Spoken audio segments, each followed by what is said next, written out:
All right, recently released a video that was the end of my series of trash, OP, and meh. And I had this part in the middle where I kind of started to go on a bit of a rant, and then I stopped myself. I was like, well, some people don't like that. So I asked the audience if they thought I should do that. And they said, sure. So here we are with this video. Now, this video is going to sound overly negative because it's a concept I want to talk about from the transition to Warhammer 2 to Warhammer 3 that was overall negative. But I'm going to put this part at the start, and then I'll reiterate it at the end, that Warhammer 3, and Warhammer 2, of course, but Warhammer 3 is, like, objectively a good game. I don't know. Maybe I can't say objectively, but I think it's like a 9.5 out of 10 overall, if you compare it to other games. And that's kind of where the problem comes from, is it's often compared to Warhammer 2, which I think was a little bit better designed in certain ways, but yeah, like for an RTS game, I mean, I've played a lot of Age of Empires, and the in-battle mechanics of Warhammer are just like better in a lot of ways, which okay, in my opinion, this whole video is my opinion, the whole thing. So in my opinion, it's better than Age of Empires, because in Age of Empires, something I ran into, and I still like Age of Empires, I'm not saying it's a bad game, but it's like, I don't know, getting a good cavalry charge onto some archers, the units have like little stats that says, oh yeah, I'm slightly better versus archers, but like truly rear charging them doesn't give you really any bonus. It kind of feels like slapping the armies together. You're just stat checking each other. Like, they don't feel that real to me. You know, it just kind of feels like a weird skirmish. It feels very video gamey.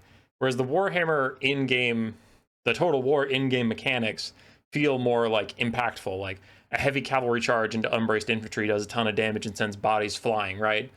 A lot of the units look like they're interacting how they should. So it's beautiful in-game. The mechanics are great. They're very addicting. And then the campaign on top of that, so like Age of Empires, the in-battle, I prefer Warhammer in-battle mechanics. And then there's no campaign map for Age of Empires. I guess that you would compare to base building and stuff. And I really like the world map and 4X strategy of the Warhammer and Total War IPs. So I think it's my favorite map-based civilization building game, and it's my favorite in-battle combat game. So it crushes both aspects super well, which another game I compare it to is Endless Legend, which, again, was fun. I'm not trying to say it's a bad game, but I just love Warhammer, and I liked Endless Legend. The battles in Endless Legend actually made me want to tear my eyes out. They took a really long time. They were overly finicky and just not very final. Like, a rhinoceros would charge into an elven archer and then do like 1/3 of the archer's HP in an attack, and then I had to wait a whole nother turn to get another attack in. And I'm like, oh my god, I hate this. But I really liked the map part of Endless Legend. But still, I like the map of Warhammer and the combat of Warhammer way better. And other Total War titles. So this rant isn't to say, and why I started out with all that was, it's not to say Total War Warhammer 3 is a bad game. I think the problem is this suffers from a bit of, I guess, John Wick, but the John Wick movies are actually beloved in their own way. But I'll go with John Wick because it's what's at the top of my head right now. John Wick 1 is like objectively a good movie. It's a fantastic movie. That's great.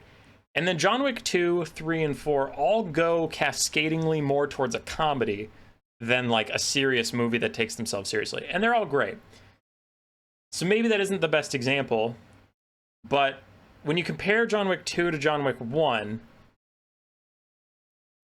2 looks bad because it's compared to a better movie that's in the same series, but like it's being compared to something that's great, that's incredible. It's not being compared to The Field, right? And I'm trying to think of another example for that.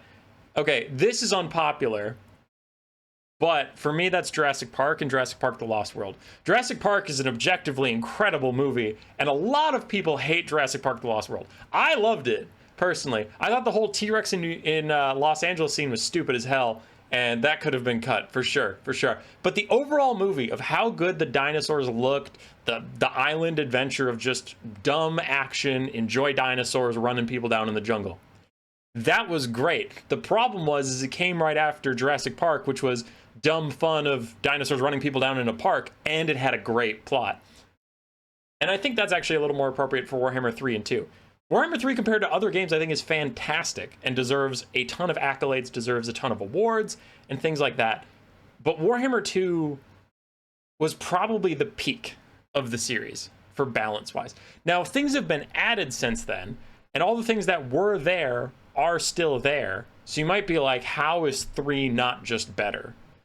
Well, I'm a multiplayer guy, and all you campaign people, don't just turn the video off and whatever. Like, you're allowed to have your opinions, and I have some stuff about campaign. I'm going to start with the campaign stuff, and then I'll flip into multiplayer, and then you can fuck off if you really don't want to hear about multiplayer at all. But I think for campaign, you could argue that just more content, always better. Campaign, always better. Warhammer 3 campaign better than Warhammer 2. Sure, you can feel that way. That's fine. I do think multiplayer is taking a step back. So, enough with the like overly gushing positivity. Let's get into the thing that's been kind of in my craw. Warhammer 3 has 24 factions in it. But from the game 3 itself, there are 9. Chaos Dwarves, Demons of Chaos, Khorne, Grand Cathay, Kislev, Nurgle, Ogres, Tzeentch, and Slaanesh. And for the campaign part, I do want to take your mind back to other games. Now, game 1 was fine. It was fine, and we'll get into them we'll get into the multiplayer stuff in a bit. But for game 1 campaigns, generally there wasn't a ton of replayability. Honestly, if you look at the Beastmen, you kind of just need to raid and pillage and snowball the win. Bretonnia, you're gonna be spamming heavy knights, usually healing as well, but you can't build giant armies of peasants because peasants suck, right? Like you physically can, but you won't win the campaign that way, and the only other unit you have is cavalry. So, okay, Bretonnia and Beastmen campaigns, there's one way to play them. Warriors of Chaos campaigns, there's one way to play them. Spam, usually rush, either monstrous or infantry rush, and just run at your enemies and beat them in melee. Okay, there's only one way to play them. You can't build an empire. You can't, like, build a good economy or trade or anything like that. Wood Elves, there's a little more replayability, but generally it's like, are you going archer focused or are you going cav focused? So those 4 campaigns from game 1, pretty one note. Dwarves and vampire counts, also unfortunately. Dwarves just got a rework and their campaign is better now. But like, your boxing is pretty much all you can do because you don't have a lot of unit variety. Vampire counts, you're just blobbing and using your lords and heroes to win. So from game 1, there's a lot of campaigns that don't have a lot of replayability. Empire and Greenskins had a lot of replayability in my mind. I thought they had enough units and enough DLCs to be interesting. Because the Empire is really the example I want to get to. The Empire, you can start as Franz, and some of this comes in later games, sure. But you can start as Franz, and you can try and rebuild and recategorize the Empire. Or you can play as Balthazar Gelt, and you can be this mage who's kind of serving under the Emperor and like running around doing your own thing. Or with some DLCs, you can play Marcus Wolfhart, who's like this D&D super unique campaign off in Lustria. Or now with Elspeth, you can do her whole Amethyst thing. And within each of these campaigns, you can play, do you want to do infantry boxes, like pike and shot builds with a bunch of crossmen, handgunners, huntsmen, and all that stuff?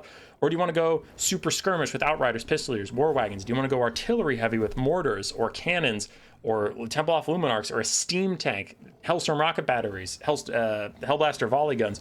Or do you want to go full cav builds, Knights of the Blazing Sun, Demigryph Knights, Empire Knights, things like that. So, and Reichsguard and whatever. My point is they have a lot of ways to play. So even if you play an Empire campaign, you can play a Karl Franz campaign like 3 different ways. You could play Marcus Wolfhart's campaign, then go play a Karl Franz campaign and have very different experiences in both. You could play the same thing over and over again. I'm just saying, if you want to, you can diversify. A lot of the factions I went through in game 1 can't diversify. So why am I talking so much about game 1? Let's go to game 2, the game I said is the peak, and the reason a lot of people who covered game 2 have negative opinions of game 3, it's kind of because of comparing to game 2. Dark Elves, you can play heavy into kite with like Dark Rider Peter crossbows, Scourge Runner chariots, Black Ark Corsair handbows and whatever. You can play hard rush with Witch Elves and Sisters of Slaughter if you want to do a Crone Hellebron campaign, or you can go Coldwind Knights and Coldwind Dread Knights if you just want a heavy cav build. You could also go Hargoneth Executioners or Blackguard. You can box if you want to with Bolt Throwers and Dark Shards blocked by Blackguard of Nagaron, things like that. So there's a lot of ways to play Dark Elves. Dark Elves are closer to the Empire, not quite Empire level for a diversity of campaigns, but like they're closer. High Elves, you can go full kite with like Lethanar and Shadow Warrior, Shadow Walker armies. You can go full cav with like Dragon Princes led by Imric with Silver Helms backing them up, Illyrian Reavers.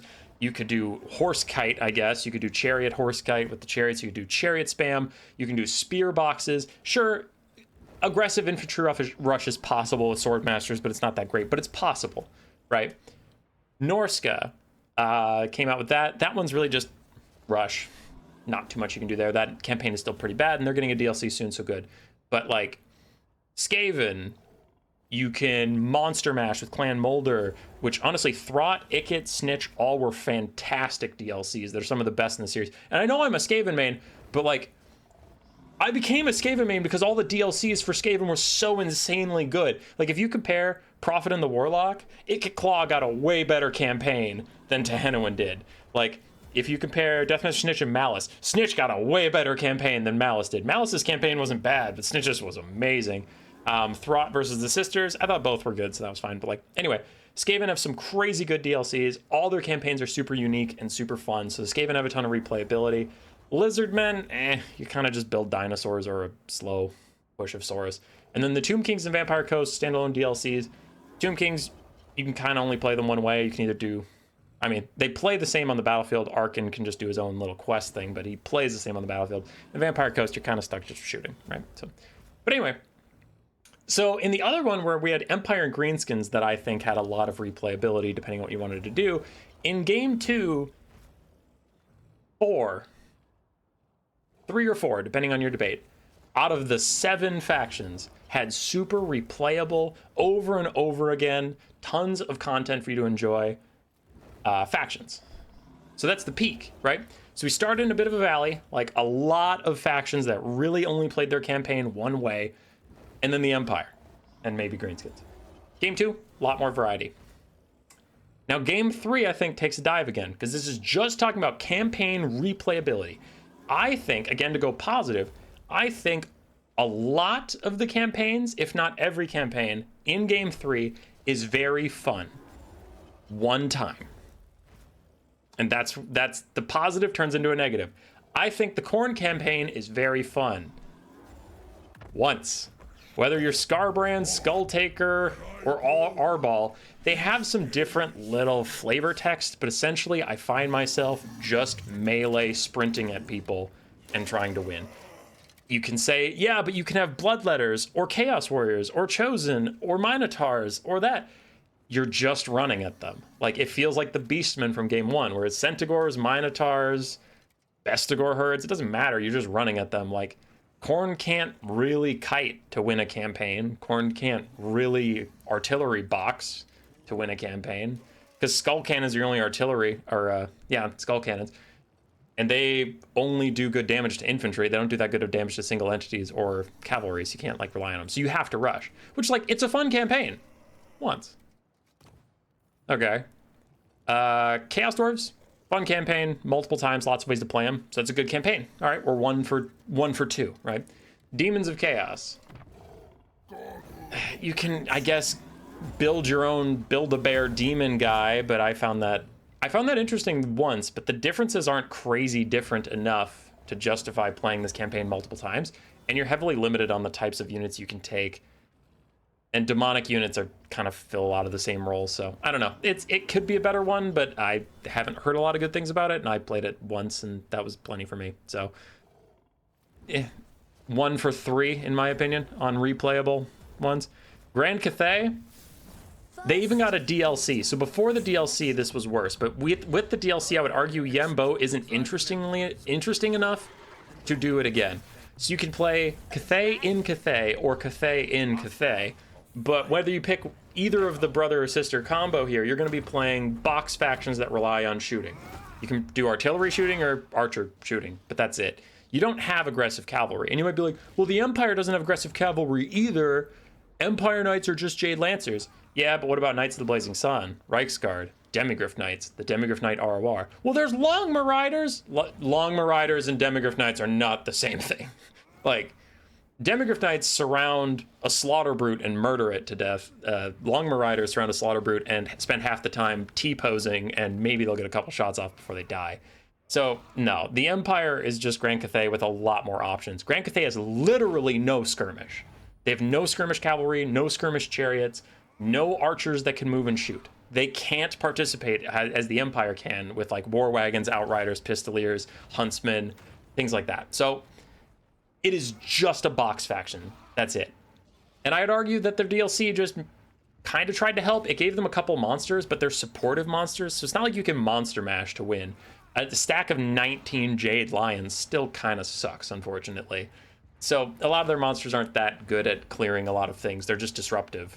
And I don't know. Their rush is still pretty weak after getting a DLC.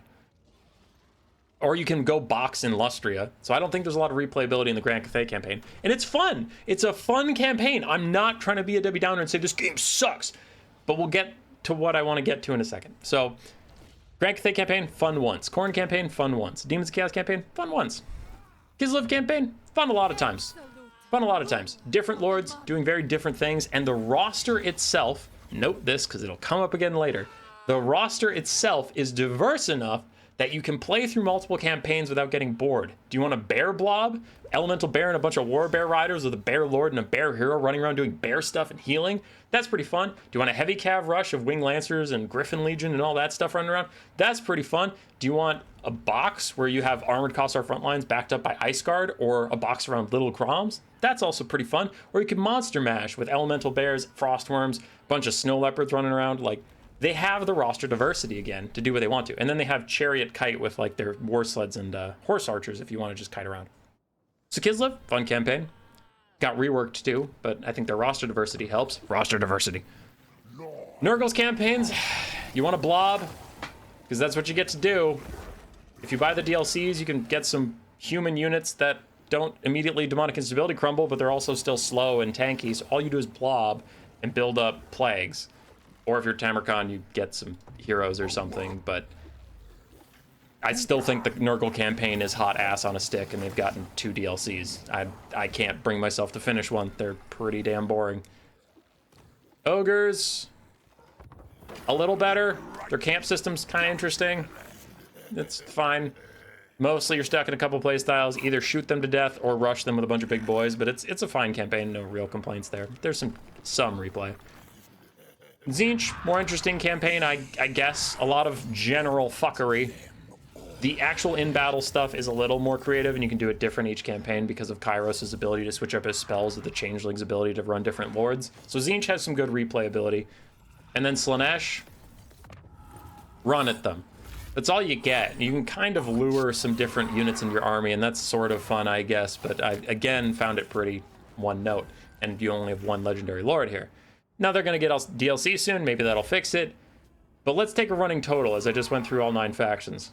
There's 9 factions. How many of these campaigns have realistic replayability? Chaos Dwarves, Kislev, Ogres, Tzeentch. 4. 4 out of 9 have any replayability. Like, that's not great. And I'm kind of soft on Ogres and Tzeentch, so like 3. If I give each of them a 0.5, it's like 3. So 1/3 of the factions have any decent replayability here. But a lot of them are just one-shots. Like, you do this thing, and it's your whole identity. It's fun for like 10 hours, and then you're kind of done. You know, I'm just done rushing with Slaanesh. Doesn't matter what units I bring, I'm just running at them. Like, everything is just a Beastman campaign. Khorne, everything is just another Beastman campaign. Nurgle, I'm just playing a Vampire Counts campaign. Grand Cathay, I'm just playing a dwarf campaign because I'm boxing but I can't get aggressive, so I'm relying on shooting. Like, we've done these campaigns before. And you could argue Kislev is similar to the Empire. That's a very fair argument. But the thing is if you played the death out of the Empire campaign and you did some kiting with some war wagons and outriders and you did some pike and shot builds, you could do the bear blob or the monster mash or like Zargard with some different Winds of Magic stuff. Like, the rosters that have more replayability, there are more combinations for you to play rosters like them and do something different and not get bored. My problem is when I play the Beastmen, playing Khorne and playing Slaanesh just kind of feels like I'm doing it all over again with different colored units. And the Khorne stuff is a little aggressive about that because Minotaurs are your best unit, and Minotaurs are in the Beastmen campaign too. Khorne Gores are in the Beastmen and the Khorne campaign. So it's like too many of these units overlap, and the Warriors of Chaos have a ton of overlap with all these guys. So again, if you've done like heavy Chaos Warrior Rush and heavy Beastmen rushes with Minotaurs, you've already played the Khorne campaign before Game 2 came out.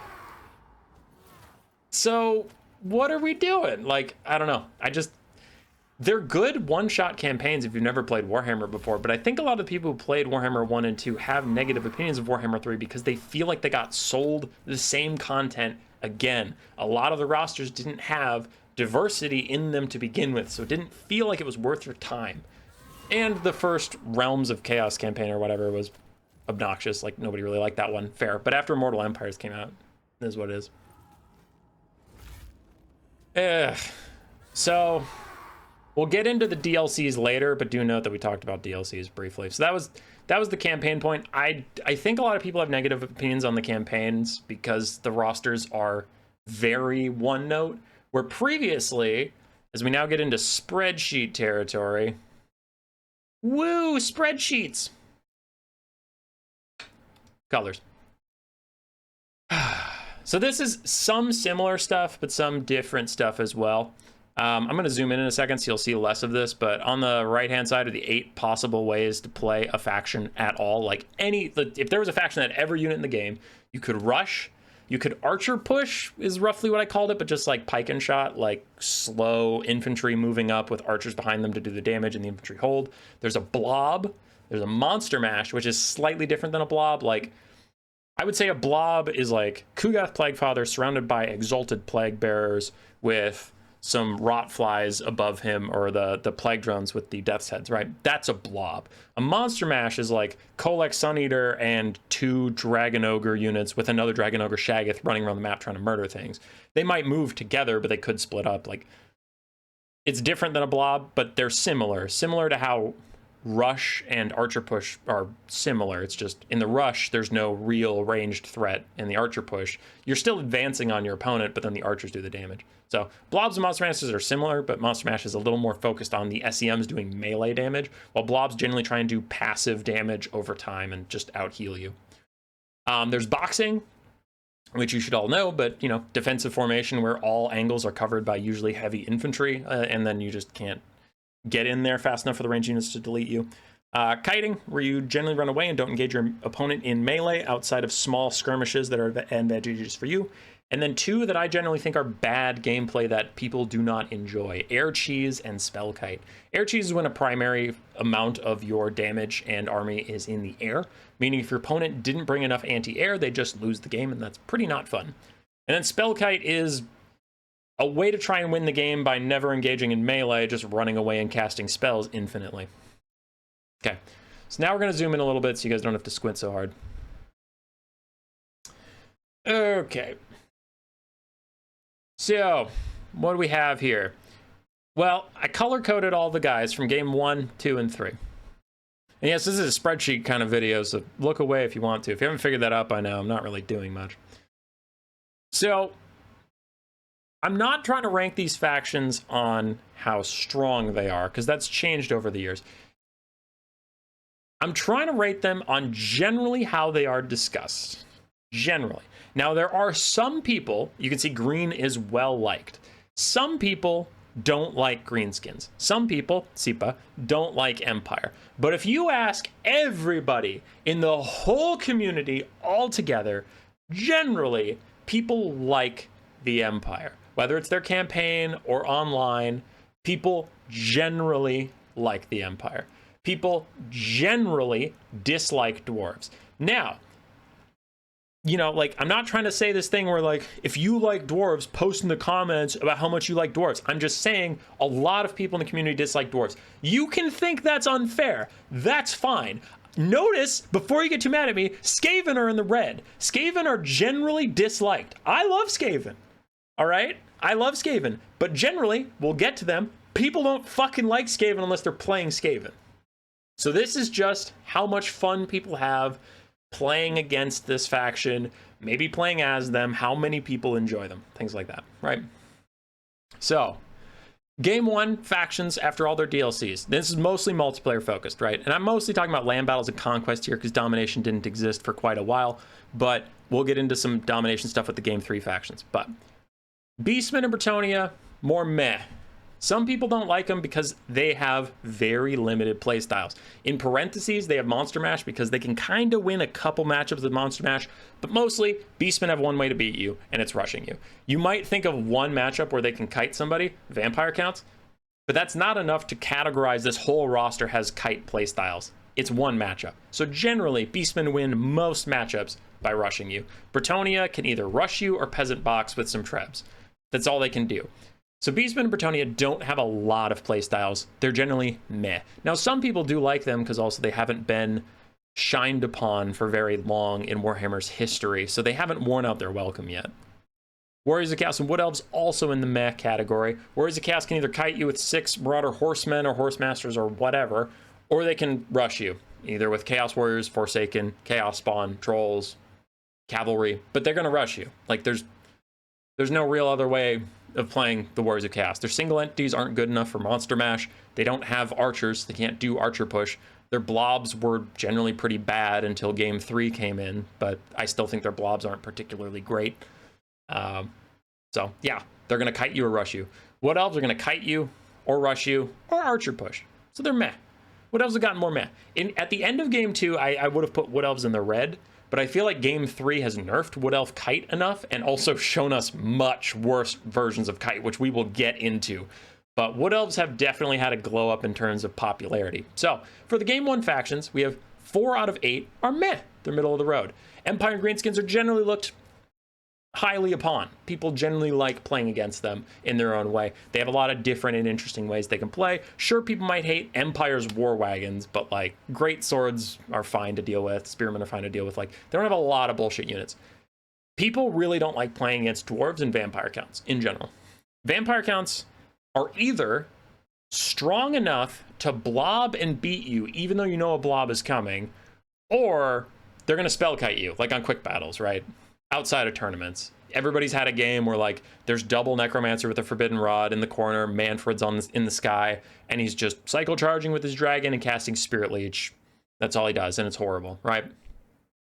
People have all seen that. Or like they put a blob in the trees with a Mortis engine and then vampire counts just like spam heals on you. Spam heals and Spirit Leeches. Spell kite. It's pretty terrible. Not all Vampire Counts players do that, but I'm saying generally someone has been fucked by Vampire Counts once before and now they hate them. Dwarves, a lot of people don't like Dwarves because of Air Cheese. I put it in parentheses because until the Thunder Barge, Air Cheese couldn't win a lot of games, but like it could win some. But generally, Gyrocopters backed up by a box of Dwarves is very difficult to deal with. Dwarven Hero Hammer is really annoying and slow to deal with, so people don't like Dwarves. Now, not everybody dislikes dwarves. This isn't just a video about dwarves, but we're getting somewhere. So game 1 had an even spread. 4 meh, 2 generally disliked, 2 generally liked. Let's go to game 2. Again, what I argue is the peak of the series, and a lot of veteran players look fondly on Warhammer 2 and shit talk Warhammer 3 a lot. And I'm trying to show you why that is. 5 out of the 7 factions, I would argue, are looked favorably upon.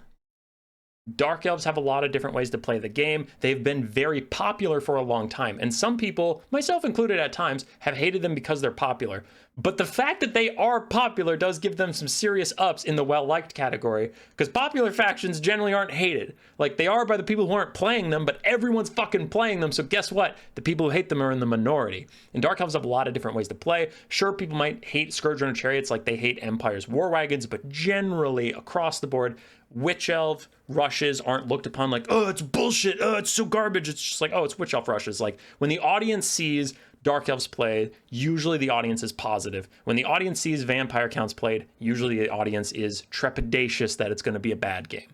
High Elves, similar. They're very popular. Now, this is not, I know the High Elf mains are coming for me. This is not saying High Elves are good right now. High Elf mains are currently very down on their faction. But I'm saying when you play High Elves, the audience, the other players are generally positive on the experience, positive on the interaction. Shadow Warrior Kite is interactive. You can catch the Shadow Warriors with cavalry. You can deal good damage to them consistently. Their boxes can be broken with spells or high melee attack because generally the Elven Spears don't have high HP or high armor. They're just relying on their melee defense. So there are ways to break into their boxes. Their artillery isn't particularly oppressive. Their cavalry isn't particularly oppressive, right? So there's ways to engage with the High Elves.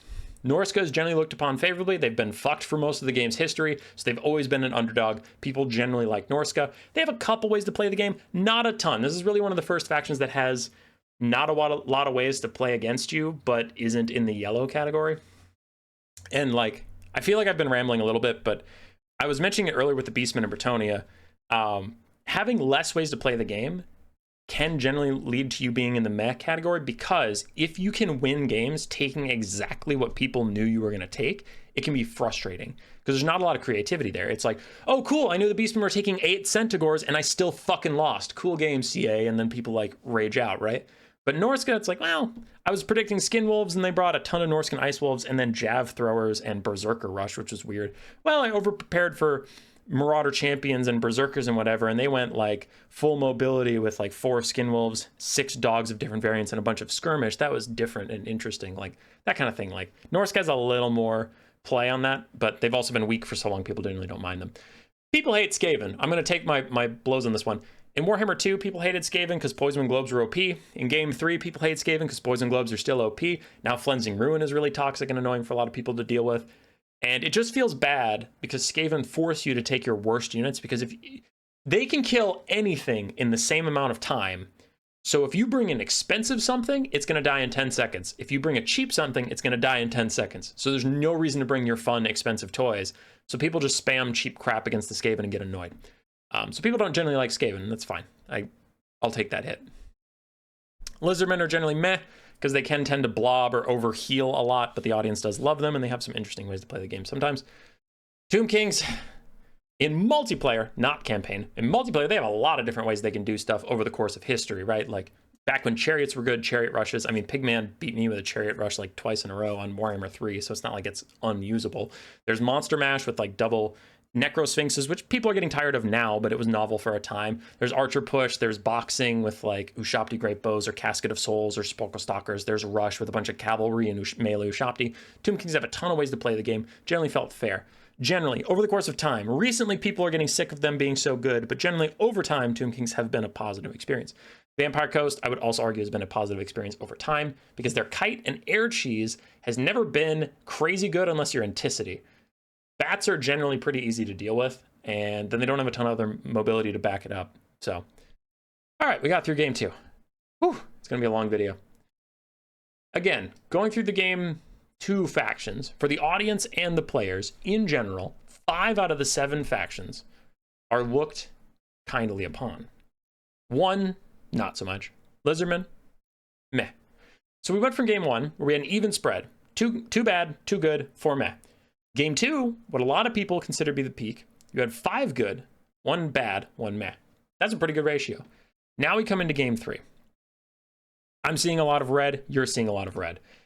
I'll do the nice ones very quickly, because the nice guys have a lot of the same components as everybody else. Chaos Dwarves is a very recent well-liked. Before that, they were just single entity Monster Mash. So until a very recent patch, this was actually 7 red factions, 1 green, and 1 yellow.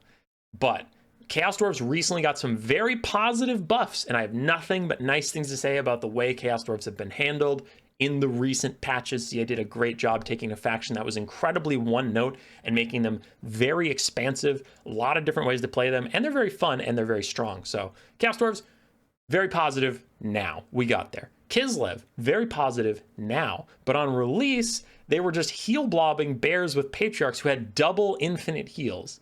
Well, one was a 3-time use heal in an AoE, and then the other one was literally an infinite heal. So Kislev was heal blobbing at the start, and then By Our Blood has been nerfed 2 or 3 times. After their DLC, they got nerfed 3 or 4 or 5 times. They used to have a Mortis engine, that's a different part of the video, but they used to have a Mortis engine anti-large fast duelist that's skinny. They used to have a Chariot Lord that was artillery and a caster and a duelist and tanky. So Kislev was broken, overpowered, people hated them, but recently, very recently, in the patch cycles, Kislev has been brought to a fun but reasonable level. I wouldn't say they're strong. I think the Chaos Dwarves are stronger, but Kislev is reasonable. They're used in some tournaments. They're used by specialists. They're not used by everybody. But notice both of the green factions, I had to say recently. So if you're keeping track, when they were released, there was 8 red factions and 1 yellow until recently. Generally, that's why people have not, in the multiplayer community, have not been the most positive on Game 3, is because generally, most people don't enjoy the factions. And you have to remember the scale here. The Nurgle players might like Nurgle, but no one else likes playing against Nurgle. Khorne players might like Khorne, but no one else likes playing against Khorne. And we'll get into that. And then ogres are meh. Some people like him because Flying Taco is very charismatic and he loves ogres. Some people like the theme of ogres. Some people think ogres are funny. Recently, ogres have been on a tear of just being overpowered for a while, but they do have enough unit diversity and enough playstyle diversity that they are still interesting to watch. You don't know if you're going to get ogre spam or iron guts or man-eaters or the thunder tusk or double stonehorn or kite with lead belchers and that. So the ogres actually have a breadth of playstyles that keeps them kind of interesting. They've just been a little strong for a little too long, but whatever. So now let's get on to the bad guys. For game 3, you can almost factor who is in the red or who is in the green and yellow by how many playstyles they have. And that's the problem. So we'll start with the most egregious. Nurgle, Khorne, and Slaanesh. Nurgle technically has 2, but a blob is not a great way to play the game. So mostly, Nurgle, Khorne, and Slaanesh can just run at you. That's pretty much all they can do. Nurgle can kind of kite with Soul Grinders. They can kind of air cheese you with the Angels of Decay or the other Death's Heads Plague Drones. And they can blob. None of those are positive experiences. So mostly all 3 of these factions can rush you. Now, why is that in the red? Is rush a toxic playstyle no one likes? No. The problem is balancing. Can Khorne win games? Is Khorne strong? Let's say yes. Okay, how are they strong? Well, their rush is good enough to kill you. What if I prepare for their rush? Well, we've thought of that, and we've buffed them so much that even though you know they are sprinting at you, you know all they want to do is get into melee with you, they win anyway. That doesn't sound very satisfying, because you predicted exactly what was coming your way, and it didn't mean shit. You lost anyway. Well, what about the other thing, where Khorne was for most of Warhammer 3's history? Khorne has been one of the worst factions for quite a while, until they got some DLCs. Why? Because you knew exactly what was coming at you. So you could just counter it and they get fucked. And now Khorne games suck because Khorne is currently strong. Then wait, Khorne games suck? They're currently strong? Why is that? Because nobody takes infantry anymore. Khorne has been buffed so severely that you know they're going to sprint at you. You know anything they catch is going to die instantly. So just don't fight. And it sucks. It blows. Everybody just kites Khorne. All the armies versus Khorne are tiny. It's either single entities or skirmishers or both, and you just deny them any army passive, and it fucking sucks in land battles. And in domination, Khorne's maybe okay, because you have to take points so they can get some kills.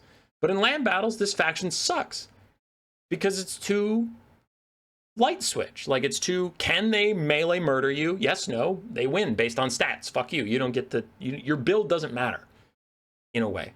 And I'm oversimplifying to prove a point, but there's a reason a lot of people don't really like Khorne's design. And on the domination side, there's Slaanesh. Now in land battles, Slaanesh, I'm not going to pretend they have a lot of ways to play the game, but they aren't very strong. Like, they can run at you with infantry or they can run at you with cavalry. And they can try and pick you apart with rampage. In domination, these guys have been OP forever because they're so good at murdering anybody who's not a part of your main force. Well, domination is a game that forces you to spread out in a lot of cases. Well, then Slaanesh can pick you apart with a ton of cheap, fast units that can get around the battlefield quickly and take engagements. So then Slaanesh has to be nerfed into the dirt in domination so they're not so oppressive, but then in land battles they suck. Or if in land battles they're okay, or conquest, whatever, the similar meta there.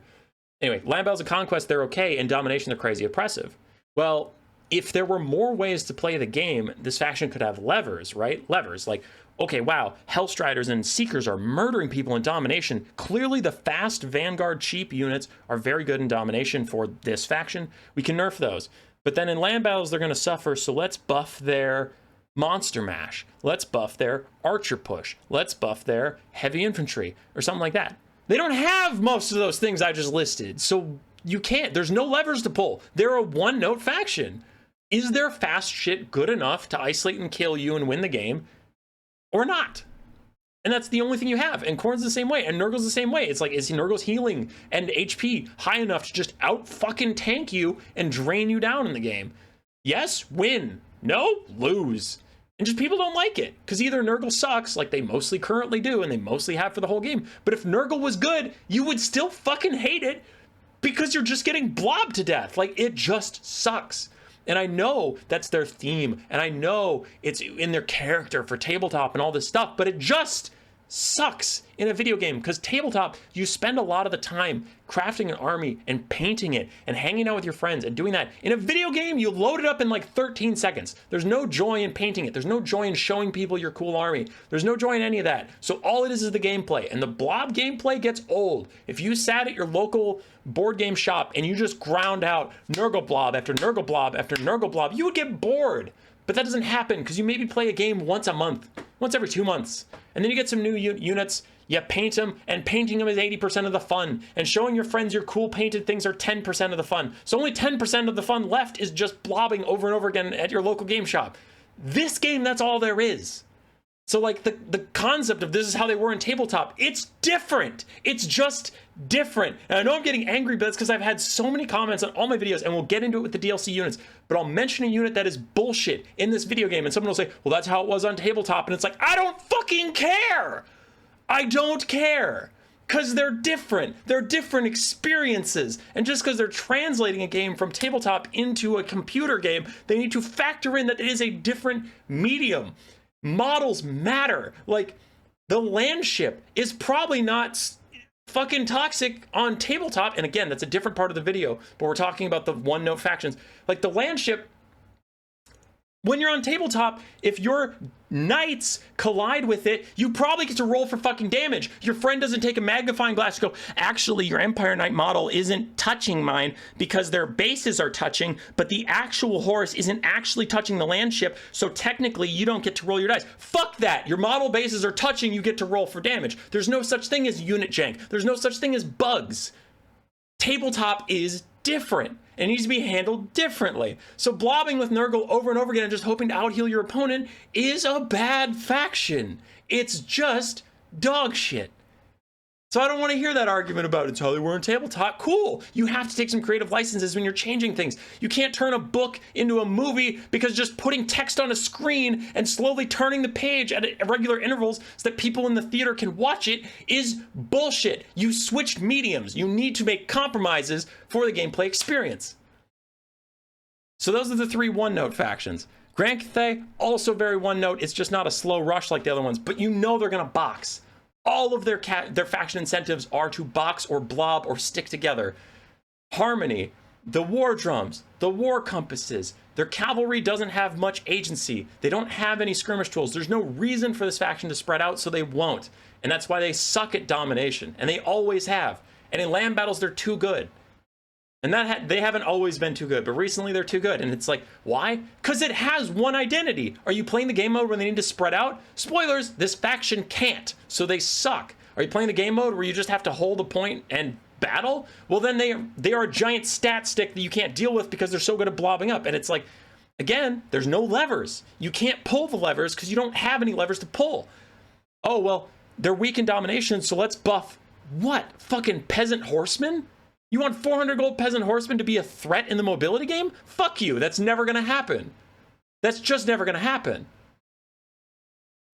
Because they don't have like Seekers or Hellstriders or anything. They have Jade Lancers. But do you want Jade Lancers, a heavy armored blocking cavalry, to be able to murder everything? Then they have to be priced like Dragon Princes. That's not going to work. So Grand Cathay is another one-note faction. So 4 of the factions I just mentioned are one-note. And now we get to the other reds. Demons of Chaos Tzeentch. Now they break my rule. They break my rule right here.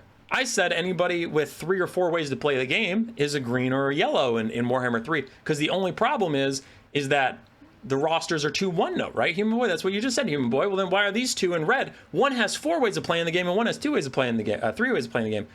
Look at what those ways are. Demons of Chaos Tzeentch can rush you. It's fine.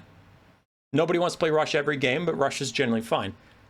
Tzeentch and Demons of Chaos can also both air cheese and spell kite you, which I would argue no one fucking likes. And when I say no one, I mean like 95% of people. Clearly there's the people that are spell kiting you and air cheesing you that are dickheads and enjoy that. And yeah, I said it again. There was a video I put out that most people liked, some people didn't, and they didn't like how the Tzeentch player was playing the game. I would argue that was only fun for that fucking guy. And I would argue it's only fun for the people that play like that. But the people that are just getting air cheesed or spell kited, and you have to decide whether you're going to make him kill all your units and waste his time as much as he's wasting yours, or you're going to concede defeat and just lose to some dickhead because you just get to have a bad time.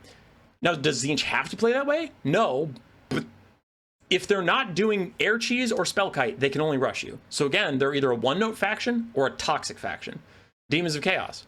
They can blob, air cheese, or spell kite you. 3 ways of playing the game that are, in my opinion, only fun for the person doing it, not fun for the audience, not fun for the caster, not fun for the other player. And again, before people jump on me and be like, well, there's not always an audience and a caster, that's the next part of this video, but those factions are only fun for the player playing them. They're not fun for the player playing against. And to go back to game 2, right? High Elves and Dark Elves have a lot of counterplay. A lot going on there. Norsk has a lot of counterplay, a lot going on there. Tomb Kings has a lot of counterplay, a lot of things you can do. Blobs, air cheese, and spell kite. Rushing, when the only thing you can do is rush. Did you bring the tools to stop air cheese? Yes, you won. No, you lost. Very interesting gameplay. Did you bring the tools to counter a blob? Yes, you won. No, you lost. Is your faction strong enough to counter Khorne's rush? Because you know it's coming.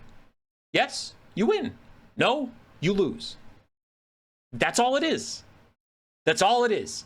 And with the factions with a lot more diversity, they can have different levers where Creative Assembly can take the levers and push and pull them into different positions. But to go way back to the Empire, War Wagons are very strong. War Wagons have been strong for a long time.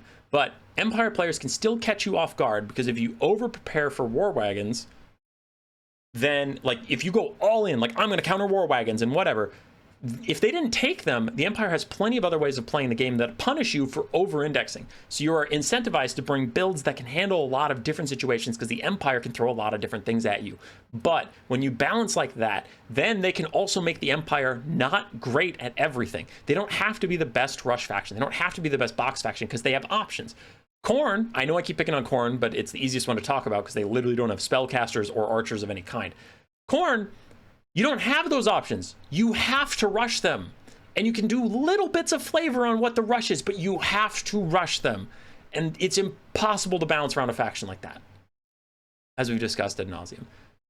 So the final thing I want to say on this little spreadsheet here is, let's take a look at what I consider, and this is my opinion, the whole video has been my fucking opinion. Let's consider the toxic ways of playing the game that make me actively want to surrender against someone rather than playing it out.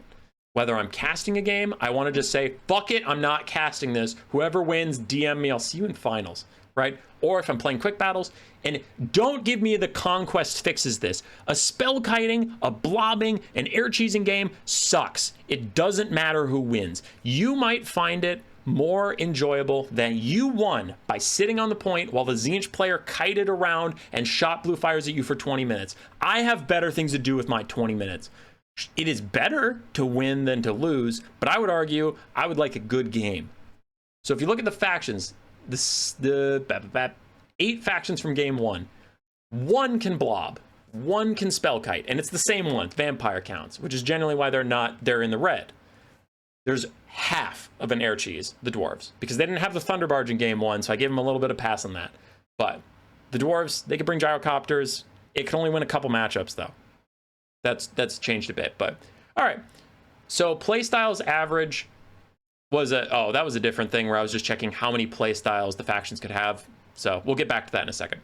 So for the toxic playstyles, game 1 had 2.5 total, but vampire counts had 2 of the 2.5. So really out of the 8 factions, 7 of them are splitting a 0.5 of a toxic playstyle. Game 2, we have a total score of 2. There's 1 blob faction, there's 1 air cheese faction. The blob is the lizard men. They can blob up with the temple guards or source warriors and then like a fuck ton of healing on the Shredder of Lustria and Mazda Mundi, right? They can do that. And then the air cheese, I gave 0.5 to lizard men and 0.5 to vampire coast for bat kite with the handguns or bombers back when those were good, or pterodons. So, 2, maybe 1.5. So 2.5 in game 1, 2 in game 2 for toxic playstyles.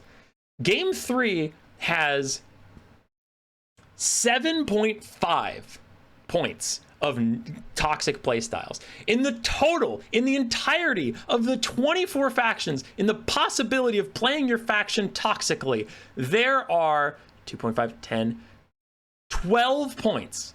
And 7.5 of 12, over half of the toxic ways to play this game were introduced in game 3. So when people talk negatively about game 3, it's because of the change. It's because of the step down. It's not because it's a bad game. Warhammer 3 is a fantastic game compared to other video games, but compared to what it was, compared to Warhammer 2, more content doesn't always mean better. Sometimes in campaign, it might potentially, and yes, it is a campaign game, but what I'm trying to explain with this video is a rant I, a multiplayer content creator, have about why I don't think some of the factions in game 3 are designed particularly well. That is why I have that opinion. I'm not saying it's a bad game. It's a great game, and more content generally supports more campaign players, which is 98, 99% of the audience, which is why they keep putting out more content. But I'm trying to explain to you why certain people have a negative opinion of that content. I'm not trying to tell you you are wrong for enjoying the content you enjoy. Though I would say I think the campaigns are, as I mentioned at the first part of this video, the replayability isn't there compared to some of their previous predecessors. And CA, maybe credit to them. Like, I don't want to just be shitting on CA here. I just want to explain why multiplayer people have this different opinion. But each of the individual campaigns is crafted, is very fun. The Nurgle campaign is the only one I actively did not enjoy and did not finish. I finished every other one. They were all very fun. They were fun once. And CA might push back on me and they might say, Humor Boy, you're being unfair. We released 9 factions in game 3. We launched with 7, which is more than any other game.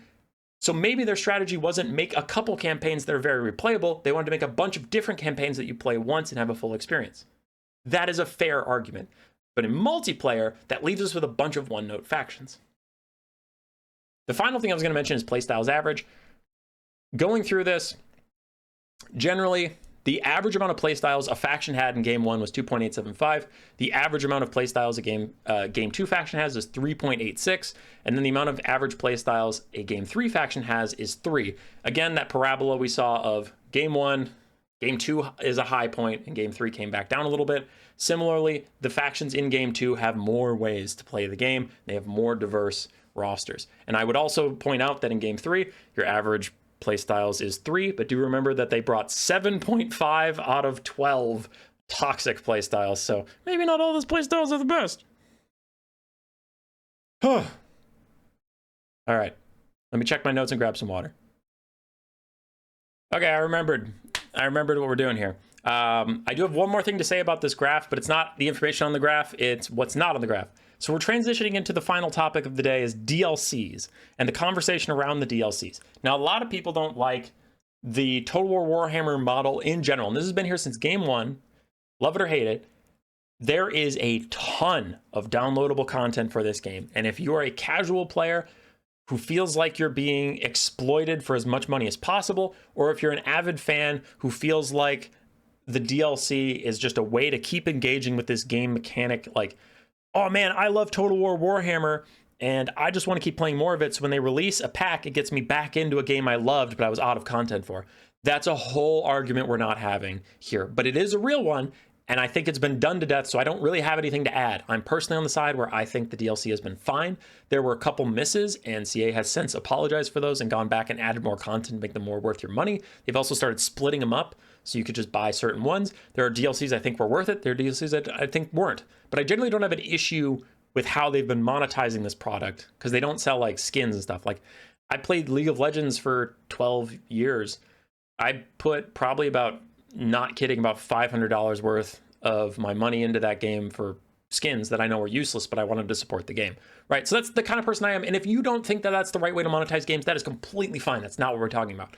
The DLC conversations I do want to have are twofold. And the first part is the DLCs that CA intentionally, and I'm laying out the argument, I'm not saying this is true, CA intentionally released brain dead, half-assed factions, and they were going to sell you the solution later.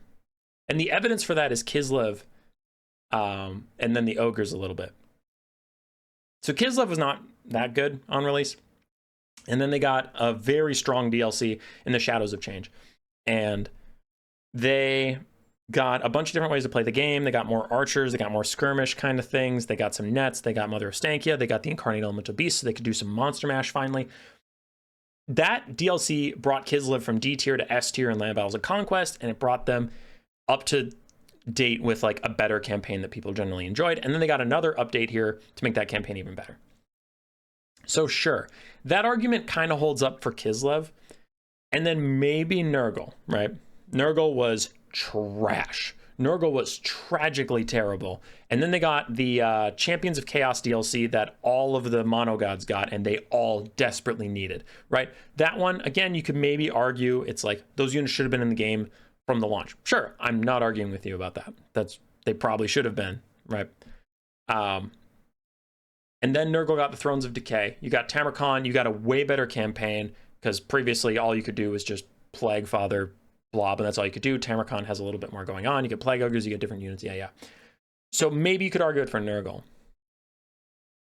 But what I don't see when people talk about that, like, oh man, CA is just selling you fixes to factions through DLC. You realize that Khorne already got 2 DLCs, right? And they still have one way of playing this game. Khorne's been my example this whole video, and I kind of kept going back to Khorne because this point was coming. Khorne's had 2 DLCs, guys. And still, all they can do is sprint straight at you. Okay. Nurgle's had 2 DLCs, Champions of Chaos and Thrones of Decay. And they can still only rush and blob.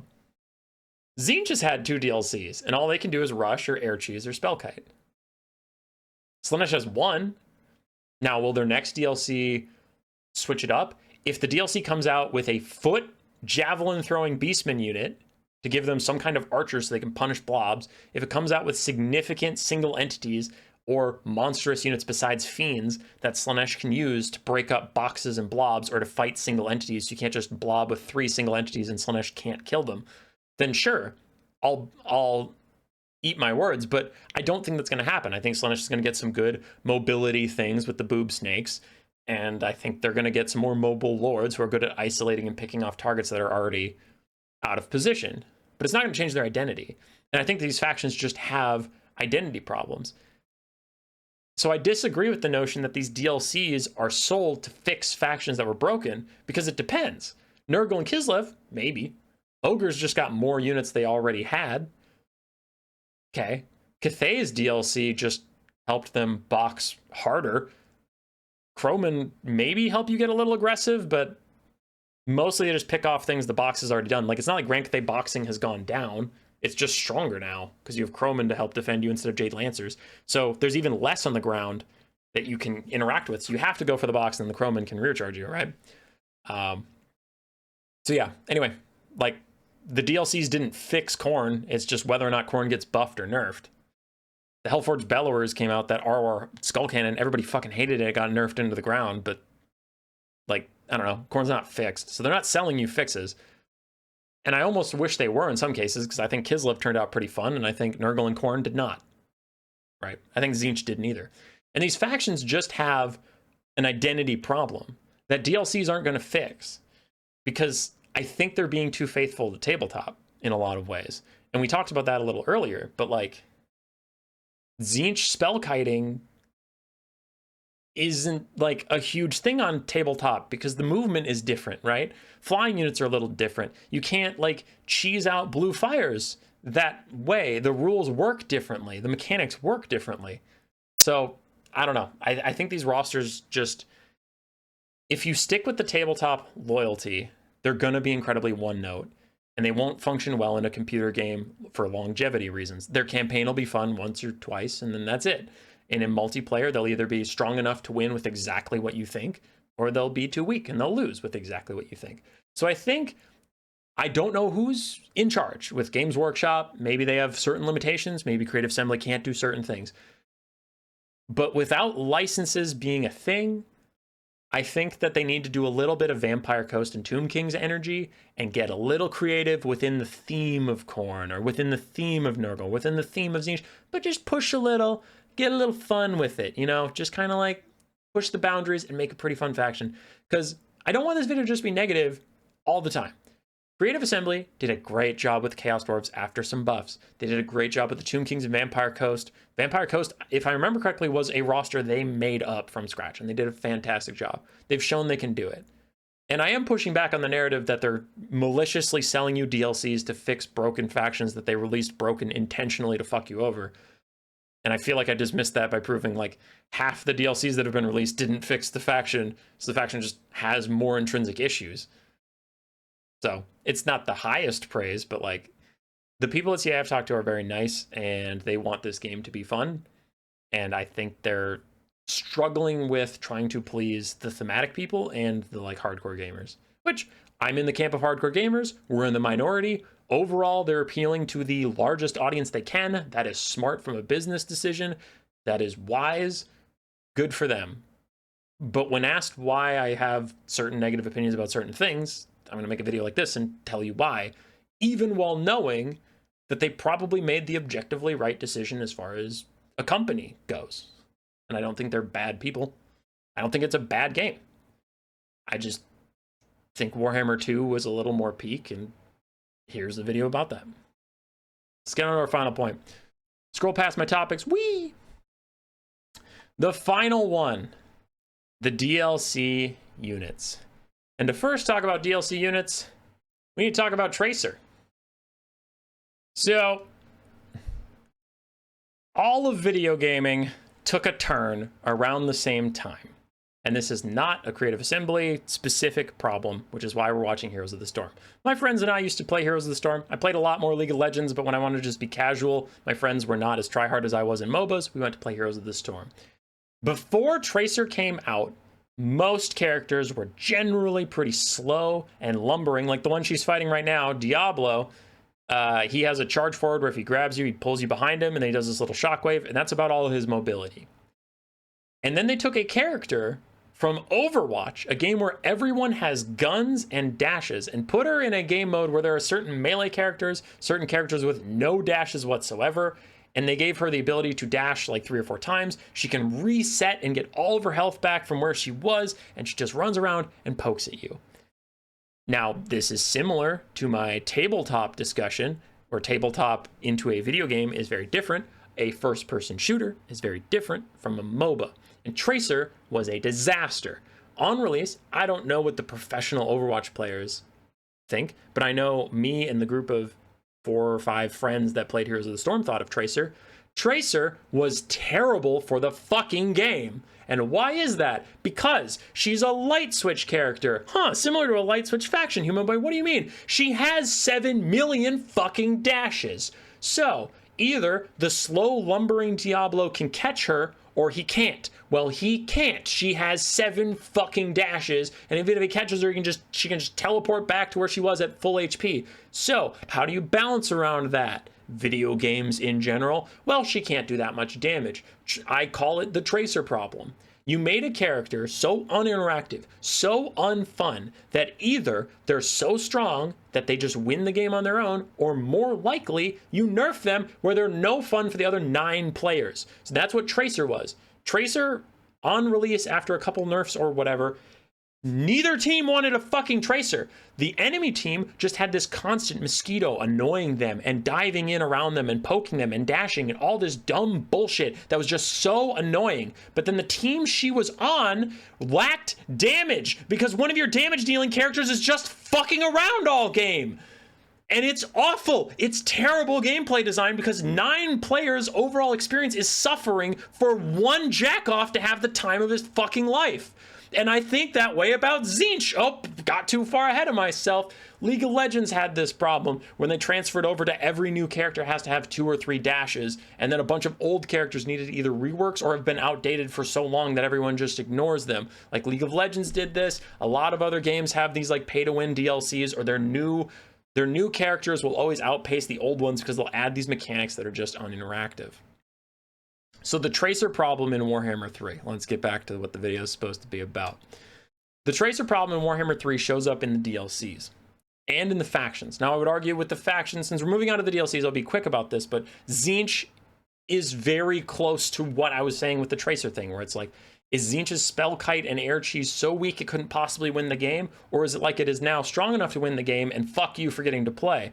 And the other player doesn't get to have a fun time. The Tzeentch player gets to have some fun if you get your laughs that way.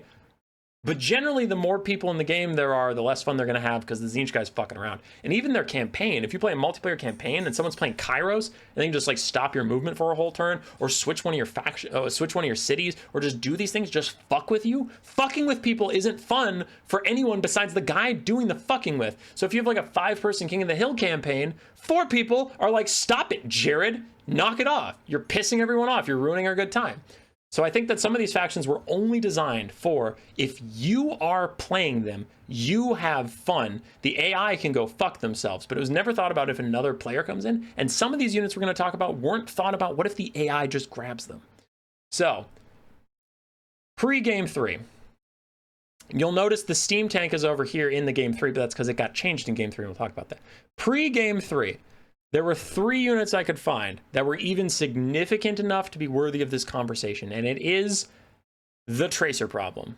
So, does the Rogue Idol have the Tracer problem? It's 2,000 gold. It can kill anything that fights it in melee. That sounds pretty strong, Creative Assembly. How are you going to make this reasonable? Well, they gave it the slow trait, or like encumbered trait, or whatever it is, cumbersome, where its animations are so crazy slow, its turn speed is crazy slow, its movement speed is so slow, you have to opt into fighting this thing. So then the Greenskins have this centerpiece that can keep their army together and provides AoE leadership buffs, I believe that cover the whole map, and it can beat up anybody in melee, but it doesn't have the agency to dictate when it gets to fight. So the other player gets to plan around how they want to engage this boss monster. The other player gets to set up their units, set up their forces, retreat units that are in a bad situation. They can usually outrun the Rogue Idol. They can engage with what they want to with the Rogue Idols. The Rogue Idol's melee capacity is incredible, but it's so slow, and it's so tall and easy to shoot, and it's so slow it can't catch most archers that it needs the Greenskin roster to peel for it and get rid of the archers and force a late game grind battle. And generally, the Rogue Idol has not been considered toxic. The Arcane Phoenix for the High Elves. Okay, here's this expensive, small, flying, self-healing, vortex-dropping bird that's almost impossible to shoot because it's so small. Well, High Elves, that's toxic. That's unfun. Well, wait, why haven't we seen an Arcane Phoenix meta? It's because its weaknesses are engaging in melee. It doesn't kill infantry or cavalry particularly quickly. It can only kill single entities okay quickly, and there are better duelists than it. So you are taking a 2,250 gold, very expensive piece that is weak against most things in direct combat. So once it uses its vortexes, or if it ever gets caught out, it's just kind of dead.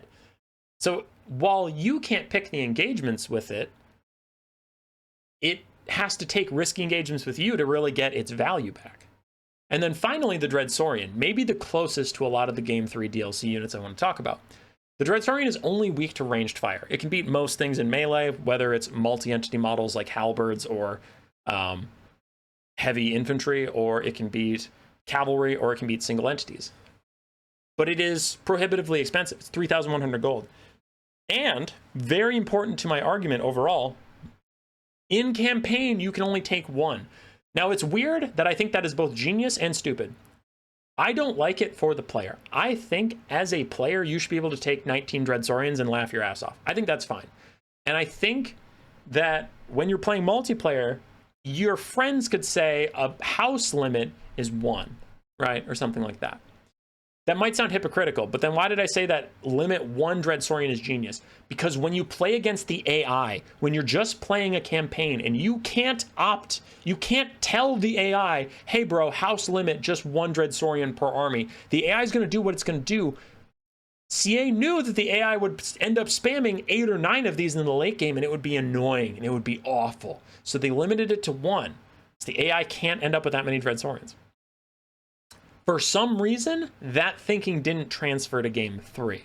Now, going over to Game 3, we have the Dreadquake Mortar Train, especially the Regiment of Renown, where it's 2,750 gold, And this mortar can fire while it's in melee. So you're on an unbreakable chariot. Unbreakable chariots are going to be a theme. You're on an unbreakable chariot artillery piece that can murder anything in melee besides a single entity. Anything it's not murdering gets shot with a giant mortar at point blank range. That mortar has a slow, usually allowing the train to get out of there, and the train has a speed boost for itself, and it can be hard to hit. It's only weak to artillery fire. I don't say generic range because it's an unbreakable chariot. So if you have archers or handgunners, it's just going to run those fuckers down. So it's only weak to duelists and artillery fire. That's getting pretty specific. That's not like the Rogue Idol where it's weak to any ranged fire because the ranged units can get away from it.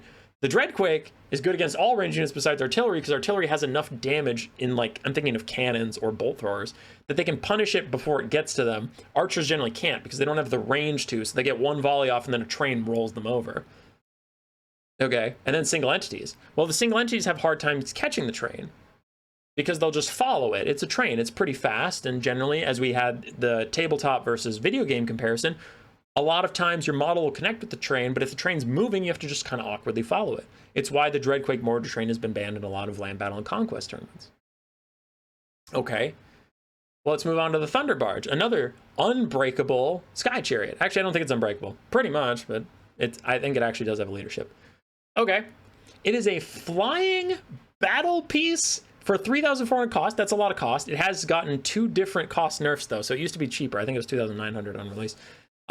It has a harpoon on the front that can almost entirely kill a single entity chariot lord. So you can almost one-shot enemy single entities, and then you have cannons and machine guns and 360 shooting that can kill any form of multi-entity model. And if archers are shooting at you, again, they have the Dreadquake train problem where the Thunderbarge can just roll up on your archers and murder their ass with the bombs that can drop underneath it. And generally, most range units can't fire straight up. So as long as you get over them, you'll be fine.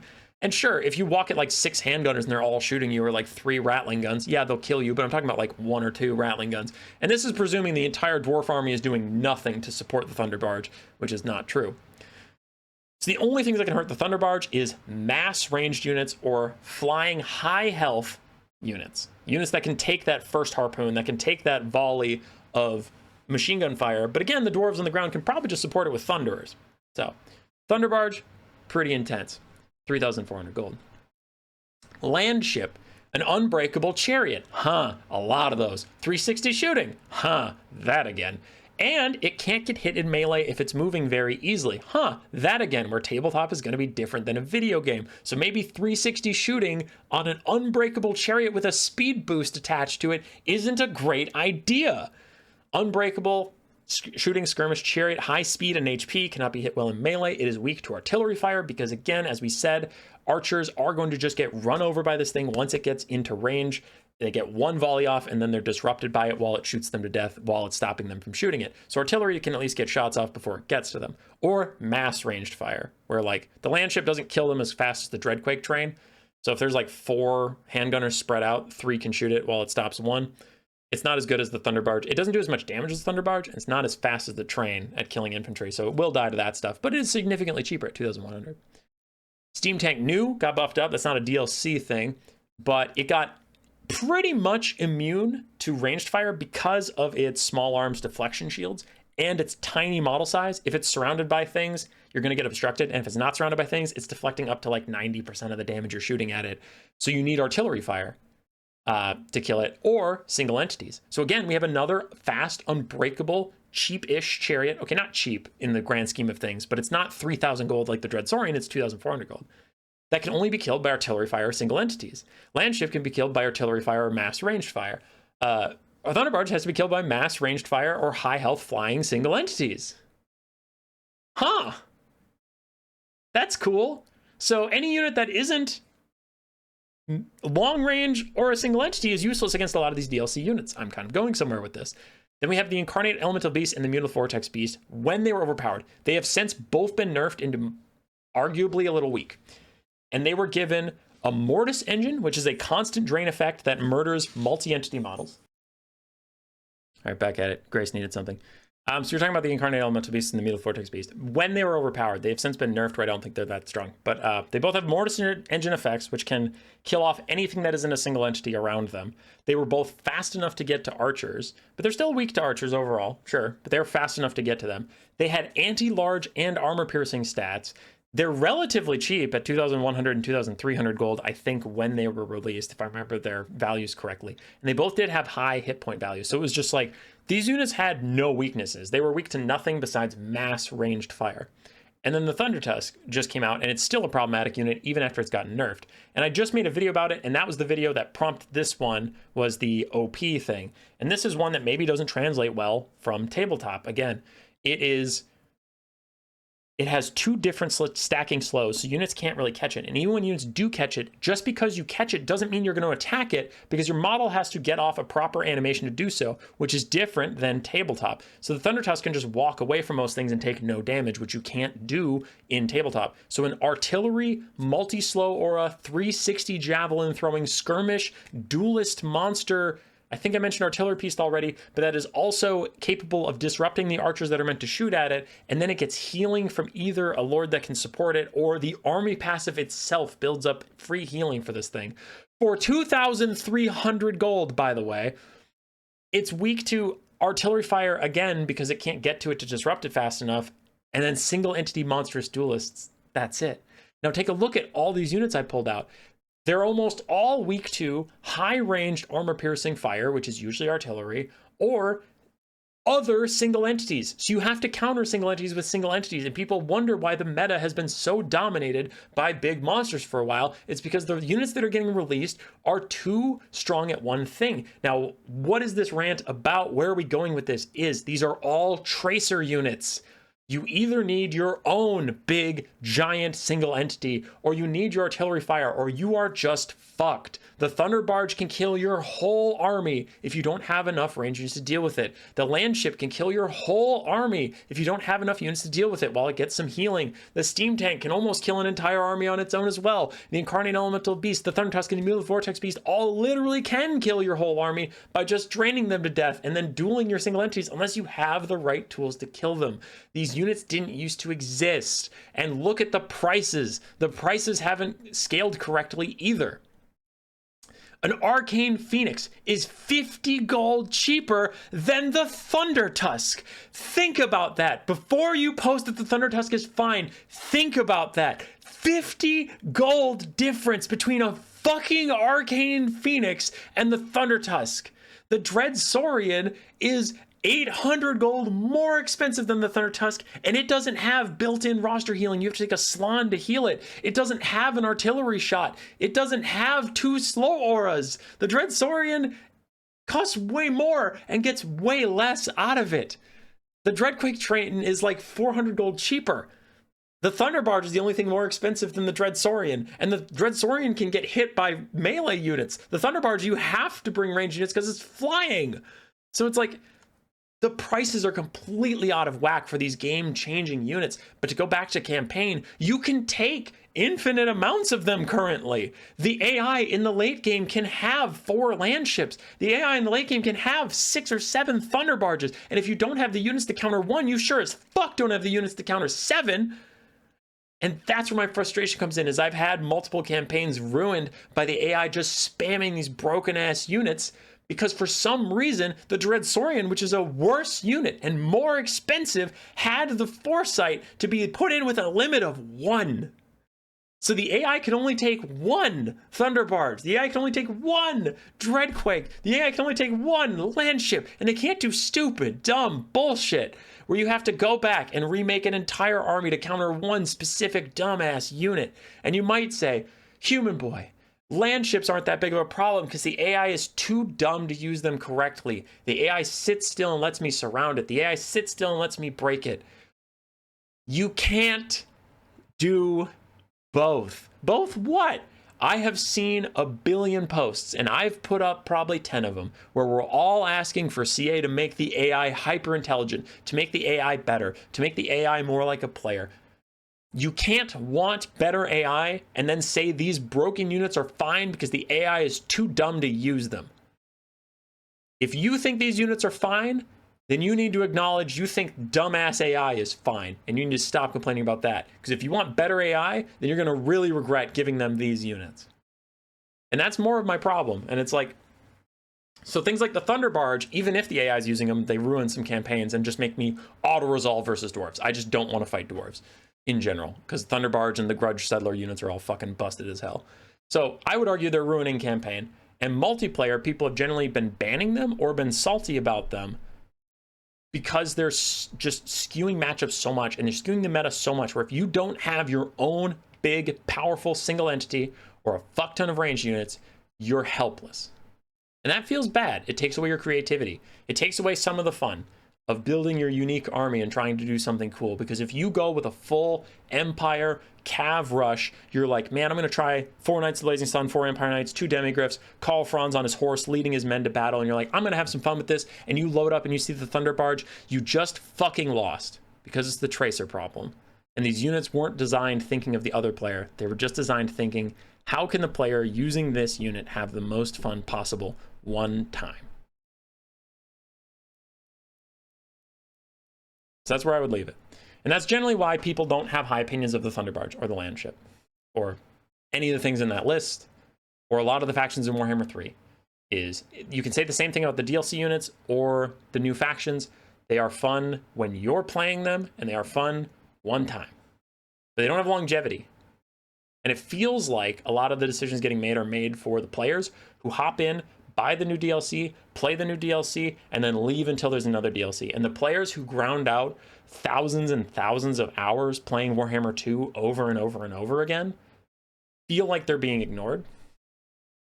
Even if that's not true, that's why they feel that way. And that's why you see those complaints. And that's why I have these rants about these certain types of units. And that's why I keep going on my campaigns to get them nerfed. That's why you keep seeing people in my videos posting saying, oh man, you just want to ruin all the fun units like the Mangler Squigs. The Mangler Squigs were only fun when you used them. They were not fun when the AI threw an unbreakable bloated corpse at you that also murdered units before it even blew up, and then it blew up a different unit. That wasn't fun for anyone fighting them, but the people making those posts are just the tourists. They just come in for a new DLC. They don't give a fuck about what the units do to the balance of the game. They enjoy the broken units and they leave. And while that is valid, I also don't think that's a good way to balance the game. Just do that on the DLC launch. Get your kicks, and then those people will leave, and then you can nerf the units and make it fun for everybody else. The units I put here aren't the Mangler Squig because I don't know how to balance them. Like, the Incarnate Elements Beast and the Mutant Vortex Beasts aren't that good right now. Mutilith is maybe okay, maybe. But Landship, Thunderbarge, Steam Tank, Thundertusk, Dreadquake Train, their identities are so fucked that they're either going to have to be useless or broken. So, there's generally the rant that people have been looking for. If you've been frustrated by Warhammer 3 and you either didn't notice some of these things, you're just frustrated, you didn't know why, maybe this was cathartic, maybe you have those opinions and you're pointing at your screen, you're like, that's what I've been saying! Hopefully you got some enjoyment out of this. It is something that I've kind of wanted to talk about, but I didn't want to be too much of a bummer. So we put it in just a bummer video, so it's like, all right, if you clicked on this, you are signing up to get bummed out, and it's going to happen. Now, I will wrap this up, again, for any CA employee that has hung on this long, and they forgot the very start of the video. I think this is a great game. I think the problem is that you had to follow up an excellent game, and you followed up with a great game. You made a game better than most people could ever make, ever. It is one of my favorite games of all time. I do like it more than Warhammer 2 overall, just because there are more factions and more units for me to enjoy. I don't like some of the balance decisions that were used when creating these factions, but I appreciate that they are in the game. I always like more content for the game I enjoy so much. Right. I think of the DLCs that I complained a lot about, I think these units are beautiful. The models have always been great. The animations are always gorgeous. They knock it out of the park with that. So CA does a great job with the actual models. CA does a great job with building hype for those things. I don't actually have that much negative to say about CA right now. Like, they're pretty fine. I've liked a lot of their stuff. I do think some of these design decisions are not beneficial for multiplayer. But again, for the 90th time, I always acknowledge that multiplayer is in the minority. And as a multiplayer streamer, I don't like certain things that hurt multiplayer, but I am not pretending that they are bad for the whole of the game. Because for the whole of the game, more people were excited about the Dreadquake Train and the Chaos Dwarves and bought that DLC and gave CA money and participated in the game I love so much, than people that saw the Dreadquake train and turned the game off and never came back. So net, we gained people from the Chaos Dwarves, then we lost. And I think that's a positive. But I do have these negative thoughts about certain units or certain parts of things, and that's kind of crept into some of my casting, and some people wanted to know why. That's what this rant is about. Warhammer 3 is not a bad game. It's actually a great game. And if you've never played it, and for some reason this is the first video you watched about it, I highly recommend you get it. I think you'll have a great time. So, this is an incredibly in-the-weeds discussion about in-the-weeds thing for people who've played this game too much. This is not a video saying casual players will not have a fun time playing Warhammer 3. They will. They'll have a great time. Maybe not multiplayer. If you just bought Warhammer 3, I would not recommend playing multiplayer first. Probably play some campaigns, get your legs under you a little bit, or you're going to have a bad time. But, yeah. All right, that was the rant. Hope you liked it. Hope you got through your long drive, your trip, or wherever you're going that dictated a video this long of me ranting at spreadsheets. Bye. Roar. Subscribe, yes, yes.